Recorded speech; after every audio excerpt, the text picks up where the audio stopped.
Injury থেকে দ্রুতই সুস্থ হয়ে উঠছেন আর্জেন্টাইন তারকা ফুটবলার। দ্রুতই লিওনেল মেসিকে আবার মাঠে পাওয়ার আশা করছেন ইন্টার মায়ামির সহকারী কোচ। মার্চের মাঝামাঝি কনকাকাফ চ্যাম্পিয়নশিপে ন্যাশভিলের বিপক্ষে খেলার সময় মাঠ ছাড়েন মেসি। পরে জানা যায় পায়ের ইনজুরিতে পড়েছেন বিশ্বকাপ জয়ী এ তারকা। সে থেকেই মাঠের বাইরে আছেন। ক্লাবের হয়ে খেলা মিস তো করেছেনই, মিস করেছেন জাতীয় দলের হয়ে আন্তর্জাতিক প্রীতি ম্যাচের খেলার সুযোগও। তবে ফুটবল ভক্তদের জন্য খুশির খবর, খুব শীঘ্রই মাঠে ফিরতে যাচ্ছেন এই আর্জেন্টাইন। তিনি এখন অনেকটাই সুস্থ, যোগ দিয়েছেন অনুশীলনেও। মেসিও চাইছেন দ্রুতই মাঠে ফিরতে। ম্যাচ ফিট হতে করছেন কঠোর পরিশ্রম। সে ফিজিওর অধীনে অনুশীলন করছে, দলীয়ভাবেও অনুশীলন করছে, অনেক বেশি সময় ধরে অনুশীলন করে নিজেকে ফিরে পাওয়ার চেষ্টা করছে।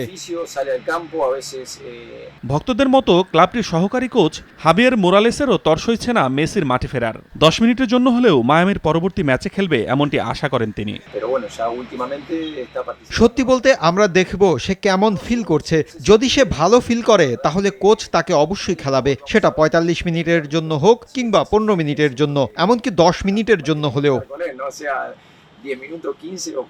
মায়ামির পরবর্তী খেলা রোববার বাংলাদেশ সময় ভোর 5:30টায়। এদিন মেজর লিগ সকারে কলোরাডোর বিপক্ষে মাঠে নামবে মেসির মায়ামি।